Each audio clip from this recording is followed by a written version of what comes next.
Today, we're talking about a cancer that destroys every business, every marriage, and every nation since the world began.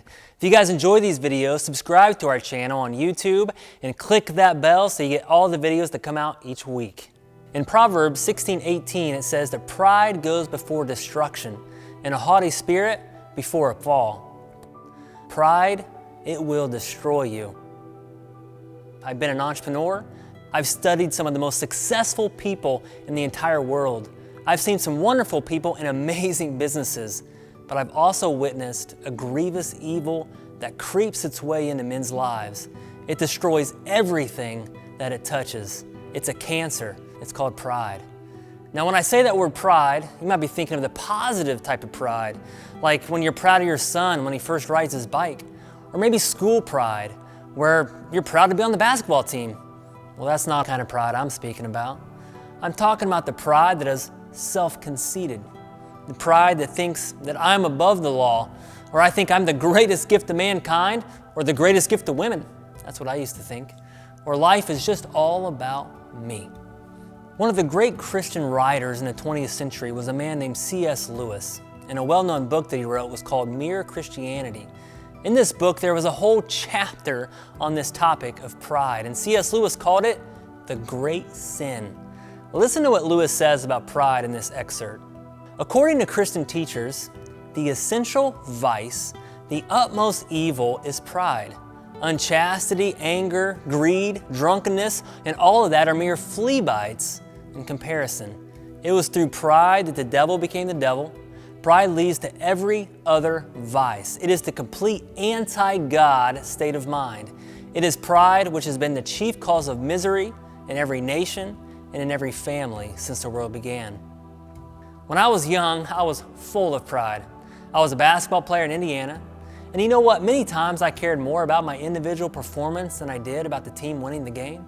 You see, if I scored more points and we still lost, I was still pretty happy. I was actually happier in those moments than if we won and I didn't play well. It was all about me. And then in my 20s, I transferred that same pride into taking advantage of young women. I cared way more about my needs and my wants than about their lives. Then at 29 years old, I had started making some serious money, started my own business in real estate investing. I was making well into six figures. And I remember vividly sitting in a restaurant one time and I was bragging to my friends about how much money that I had made. I was just trying to impress them so much. It was pride that was doing a work in me, and it still kicks my butt even till today. I have to fight every day against this natural human instinct of pride and pray that God gives me the courage and the awareness to stand against it and to think of others more than myself. I've witnessed some nasty business divorces where good friends, business partners had each other's backs, and then came a time where pride reared its ugly face, and it created regret, resentment, and broken relationships. Many times one person says something like, I need more, I deserve more, I do most of the work, so screw you because it's all about me. And I've seen this same thing in marriages where couples, they make this covenant and they're just going to spend their entire lives together, and it ends up in a grueling divorce, leaving destruction all along the way because someone felt they deserved more. This all leads again to regret, destruction, and brokenness for the individual and their families. Pride tears everything apart, including nations. I recently just got back from a mission trip from Guatemala. I go there to help this organization called Transforming Futures, and they work with orphans. They told me that Guatemala has stopped international adoption. So Americans, we can't adopt a Guatemalan orphan any longer. They decided this over 10 years ago. And I was thinking, why would a government of this country do such a thing? Because adopting orphans in Guatemala, it's huge need.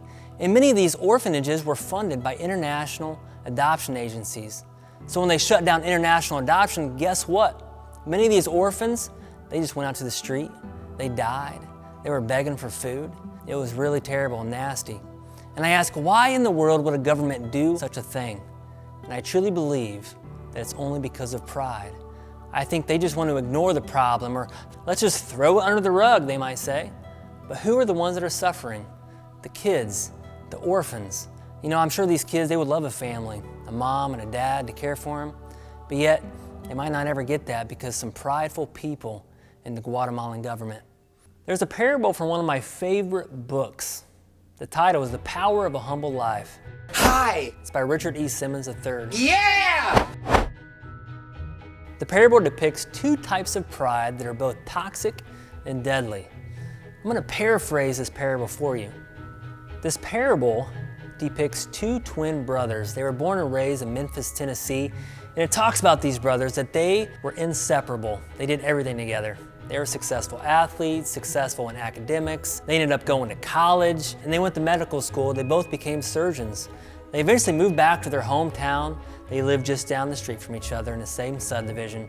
They were really close. They were married at this time. They had kids, and their families did vacations together. Well, eventually, a realtor calls up one of the twin brothers, and he says, "Hey, I have this choice, prime piece of property for you. It's 100 acres on the hill overlooking the community, and it's yours if you want it." Well, the one twin brother was really excited. He said, "Absolutely, let's buy it," and he bought that choice piece of property. And then he built this amazing house, his dream home, this mansion, 8,000 square feet, 10 bedrooms, 7 bathrooms, swimming pool, a stable for his horses, and this huge deck. And each morning he'd go out onto his deck. He'd be sipping his cup of coffee, and he'd look over this community, and he would think, "I have the best property in this community." And he would gloat, and he had some pride rising up inside of his heart because he thought that, I deserve all this, and I'm better than the people in this community. At the same time, his twin brother would be down in the same subdivision that they used to live down the street from each other. He'd go out on his deck. He would look up at his brother's house, and he would think, "That pompous, arrogant brother of mine, how can he sit up there swimming in his wealth? How can he do that? Why can't he live a more modest life like me? Why can't he give more money to the church like I do, or give to my charity? Why can't his kids not be spoiled brats and live a more balanced life like me?" Now, both of these brothers, they had pride in their hearts. The first brother is what we all think of when we think of a prideful, egotistical man who has everything that money can buy so he can sit on top of his throne and swim in his wealth, kind of like Scrooge McDuck did. But the second brother, that's a tricky one. The second brother was also filled with this cancerous pride, and it destroyed, number one, his view of his brother and his relationship with his twin.